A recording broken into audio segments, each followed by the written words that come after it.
welcome back to Full Circus. It's like a plane. That's what I would do if I was a superhero. I'd just be yelling stuff. Look at this rubber. He's running to the ring. Oh no! Fire! Like, what's going on? I just might be spreading rumors. What's that about?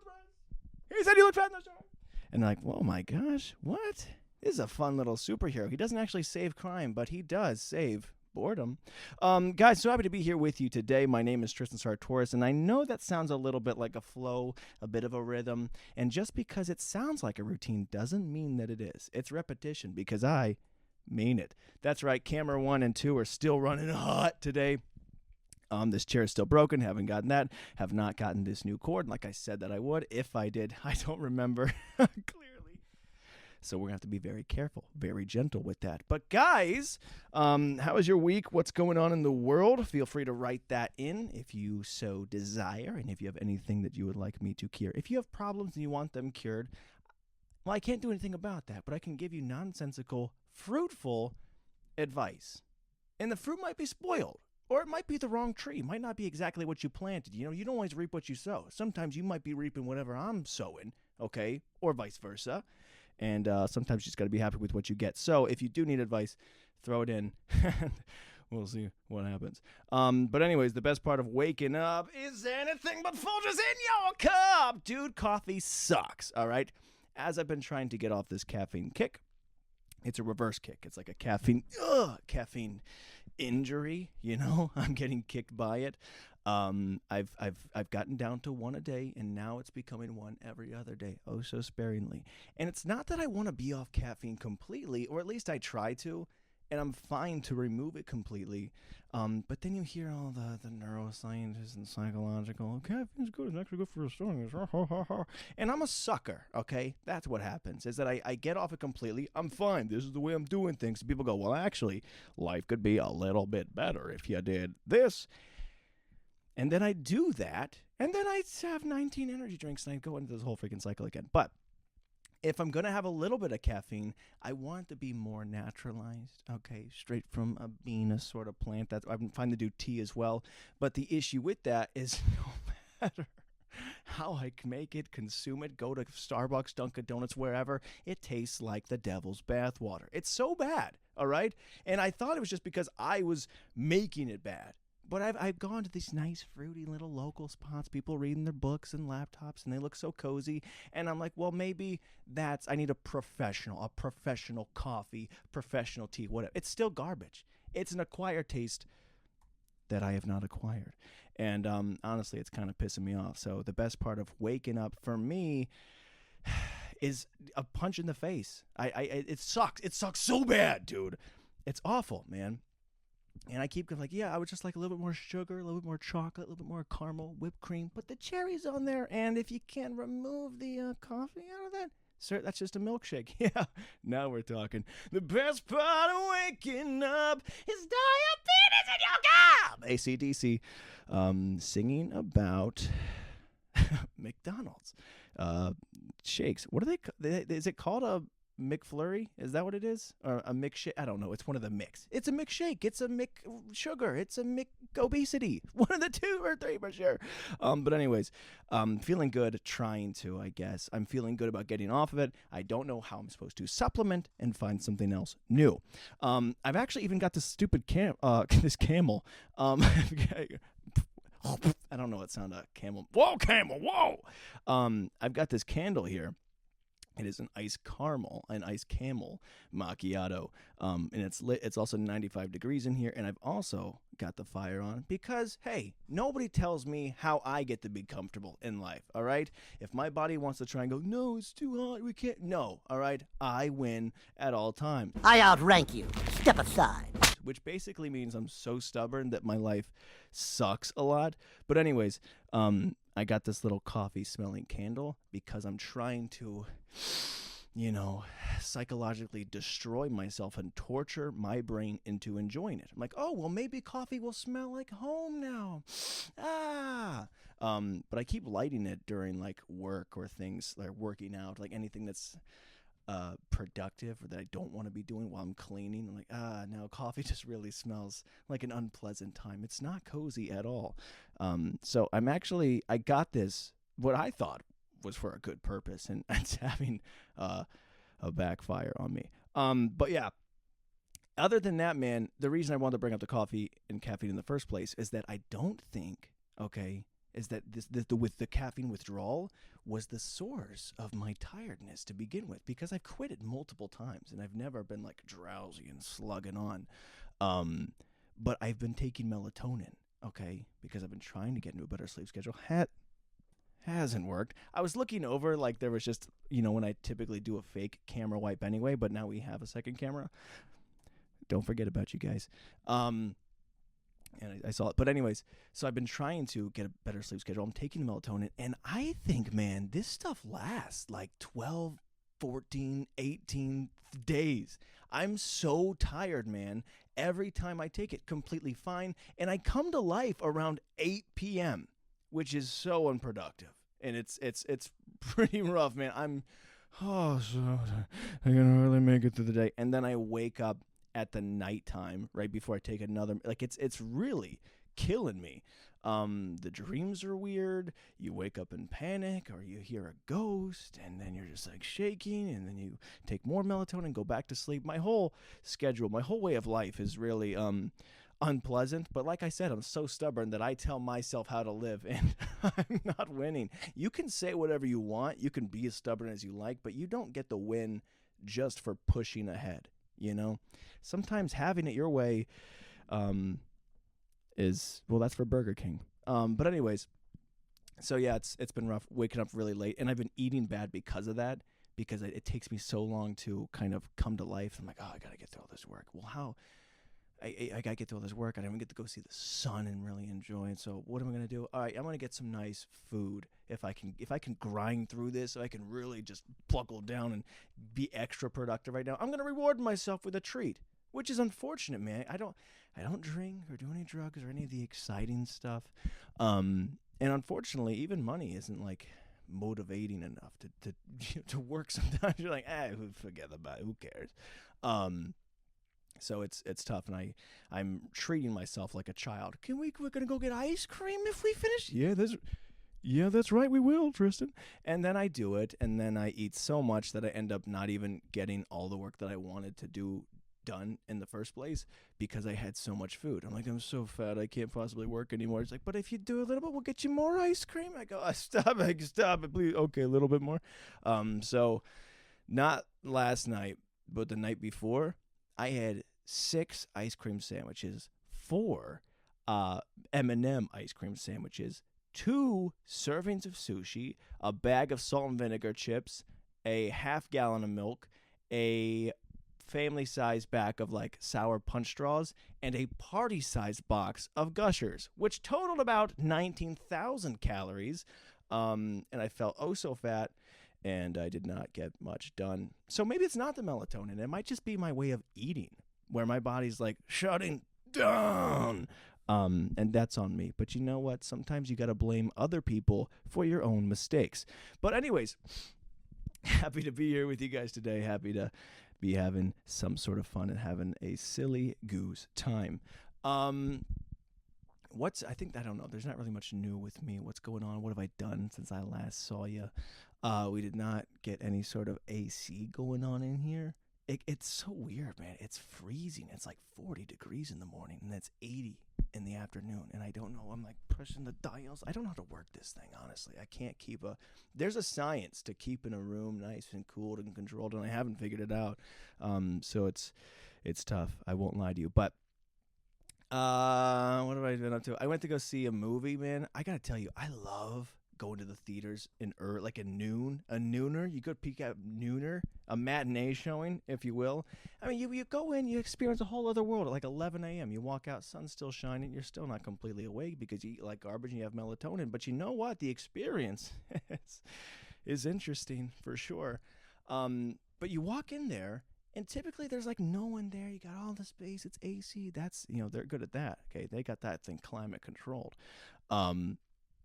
But yeah, I went to go see Sinners yesterday, at like 10 a.m., 11 a.m., whatever.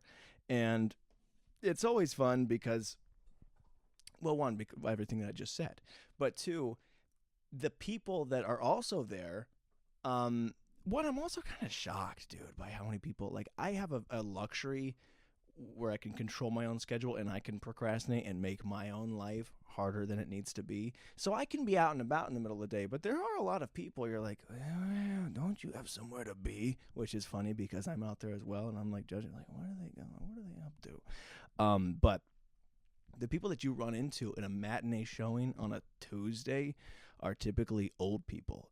And they're, or just strange people, and they're the best kind of people. They really are. Okay, you have to. People always ask me, the two questions I get the most in life are, Tristan, one, how are you so handsome? And to that, I typically just say practice. But two, how do you find so many weird people?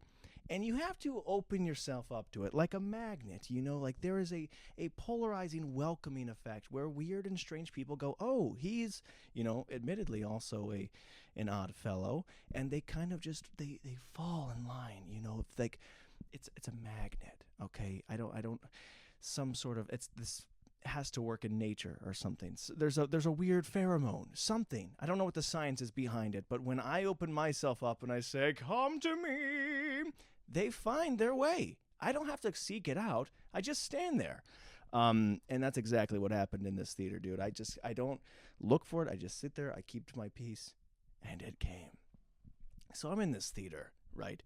And waiting for this thing to start, and it's just a vast ocean of empty seats. No one's here. Wow, it's going to be like that today, huh?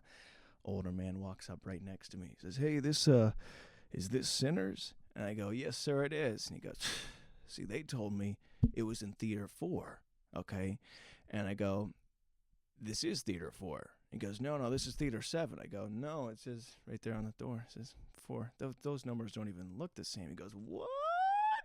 So he goes, all right, guess I'm in the right place. And I go, well, they might have IMAX or 3D in the other one. What did you think you were looking for? And he's like, no, if this is Sinners, I'm seeing Sinners. I go, okay. So he thought it was Theater 7. It was Theater 4 the whole time. I have no idea what was going on. But anyways, he sits next to me, okay? Not like right next, but he lives one seat in between, which doesn't make it all that much better because, again, there has to be thousands of seats in this place. He's like, all right, let's watch Sinners together. And I go, okay. And that's the beauty of the matinee is because there's, like, not a lot of people. If there's 5 or under, people tend to internalize that as if we're all watching it in a family room together. And they yell things out. They talk to each other. We're all one group. Whether I like it or not, I welcomed this and I found it. So I'm sitting here and we're just watching it. And this guy, he's talking to me during all the preview. He goes, skipping that one. I go, oh, yeah. So there's a rom-com comes up. Skipping that one. I go, that's crazy. Every single time. 9 movies. Like, are you going to see anything? What made you want to see this one? So he keeps going again. Missing that one. That's not for me. Skipping that one. I go, that was an Allstate commercial. But so we're sitting there waiting it out. And we watch the movie. And a couple other older people walk in. They're sitting somewhere else. And so we're watching the movie. And 10 minutes in, another older guy walks in, okay? And he's holding a flashlight. And I thought it was like a movie person checking tickets, like someone snuck in, because who carries like an actual flashlight around? It's not their, phone flashlight. So he's on the phone as the movie is started. And he's like, all right, so I'm just going to be shining the light. It hits me right in the eyes. Like, that's going to 7 rows from the back. And on the 7 rows from the back, I hear his wife or someone else on the phone yelling, 7 rows from the back on the left. Ah! He goes, what? What happened? There was a snake on the screen. I'll tell you about it when you get here. And they sit down. I'm slightly like interrupted because I wanted to see the movie, but this is already way more entertaining than what's happening. So I'm watching it. This guy's leaning over. He's like, when are the vampires showing? I was like, I don't know, man. I haven't seen this. So they're all talking to me, and they're asking a bunch of questions that I won't spoil by giving the answers to, but I didn't have them at the time, so they keep saying, what's this? What's that? Was that guy? He's dead for sure. I think she's lying. Hey, you think he's lying? I don't, no clue. I'm just trying to tear through this box of Raisinets. So it's a grand old time. They're asking questions. Everyone's chirping and yelling and heckling the movie. Some people are laughing, like this older lady that did finally show up. She's laughing in slow motion at things that weren't even funny, quite honestly. Like it was pretty dramatic. Like, oh, somebody check on her. Matinee showings are the greatest, man. So it was pretty fun. It was pretty crazy. So that's what happens, man. You can open yourself up to that and you can find it. Did I like Sinners? I don't really know. I don't remember a lot of the movie, but I remember the people, and that was the journey that we sought out. So I might have to go see that again at a different time. That was my fault, okay? But again, if you want an experience, you go to a matinee. If you want to see a movie for real, watch it at home. So what else is happening? Oh, okay. Not for me, but I saw this in the news. I guess Hooters is closing down, dude. Hooters, all right? Now, I didn't even know Hooters was still around, but apparently this was big enough to be on my news headline. I'm looking up, what's going on in the world? What are people really worried and stressed about? And it's like, oh, there's missiles and bombs, and Hooters is going out of business. Oh, no. Now, I've never been to Hooters, but it's kind of crazy that it made it as long as it did. And I get it. People are going to sexualize women wherever, and that's going to be fun or weird for some people. But why I'm fascinated by it is not for that reason, but the fact that it's food during, like, let's say, hypothetically, I thought it was cool, okay, to sexualize women in this, or you sexualize men if you want, okay? There's another restaurant, okay? There's Hooters and one for men, the Junkyard, and they're all wearing Speedos. So good. But there's no matter which field you're playing, the idea of just combining this weird, like, sexual experience with food never made any sense to me. You're like, oh, look how hot those girls are. Can I get more wings with, like, I don't know. I never got it. So it's weird that it made, like, why you want, those worlds don't mix. Okay, it's like everybody's George Costanza or something. You've combined food and sex into one disgusting, uncontrollable urge. Like, I don't watch porn, but I don't imagine people do it while eating a rack of ribs. It's just a fascinating quite honestly, that it made it as long as it did. But if you were really concerned about that, if that's heartbreaking and you didn't know, well, Hooters is closing down. You're out of luck now. You're missing whatever that experience is. So that's cool. Actually, it's probably for the better. Other than that, dude, another big headline I saw was that Nike is coming out with these dirty triple whites. I believe that's what they're called. There's some Jordans. I think the ones, I don't know for sure. But the premise for this is that the shoe, it comes dirty.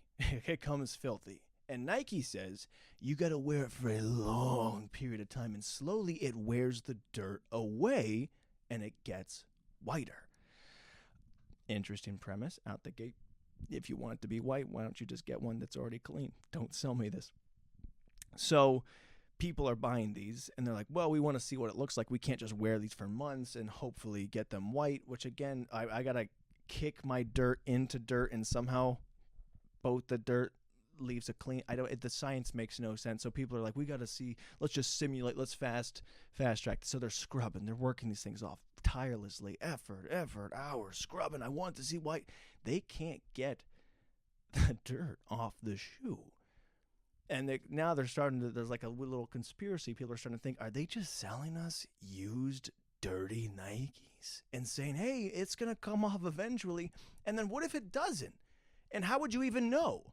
Because if you just covered that dirt in more dirt, or if you got the dirt off and then quickly covered it, like, if you're protecting it, then you're never wearing the dirt off, right? If you're being careful with your shoes, you're not creasing them, you're not running through the fields or anything, then hypothetically you're not going to knock that dirt off. And if you are, then you're probably going to cover it more dirt. So Nike might just be scamming people. And honestly, as a former salesman and a current scamsman, I respect it.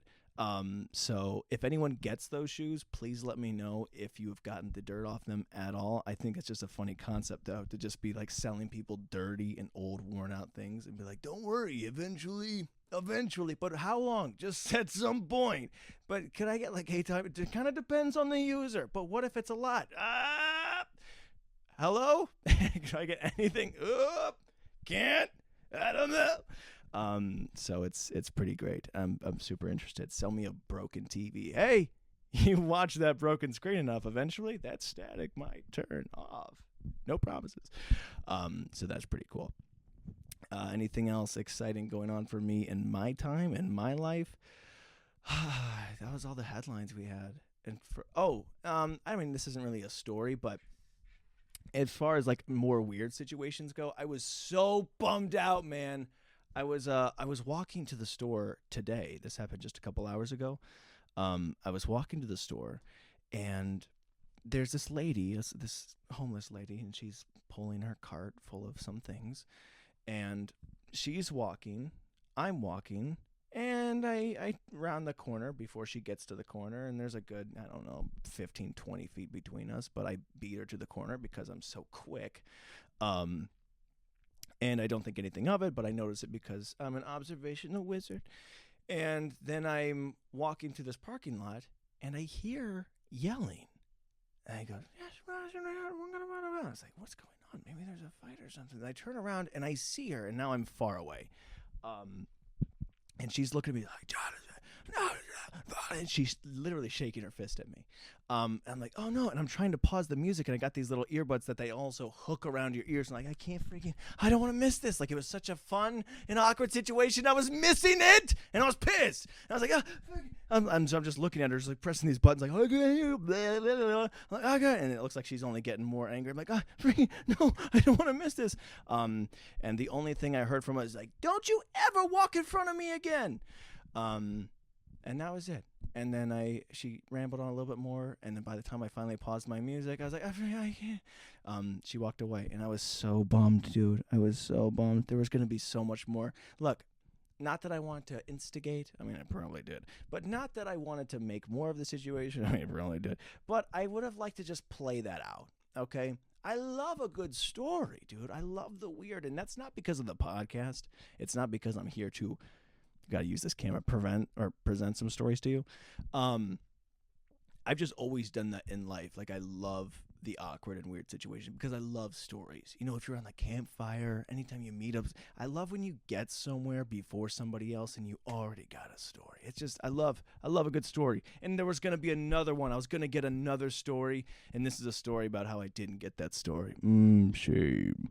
But yeah, she was super, super angry. I don't know why. Again, this is like COVID extreme rules. There was so much space between us, but she was pretty upset. And if there's anything worse than not having a story, it's that having half of it. Oh, I could have yelled back. I could have went to talk to her. We could have sorted out. We could have been friends. We could have been enemies. What if I would see her again and we'd have more stories? Hopefully I do. I really hope I see her again, and I'll have to walk in front of her again, but not anywhere close that you could even, again, I guess I was so far that she had to yell. So I don't know, man. I don't know. It's tricky. It is tricky. People don't like it when you walk past them. I always feel this is something I do. I hate walking past old people because I never want to flex on you with my athletic stride. Like, oh, bang, bang, see ya. You hear that dust?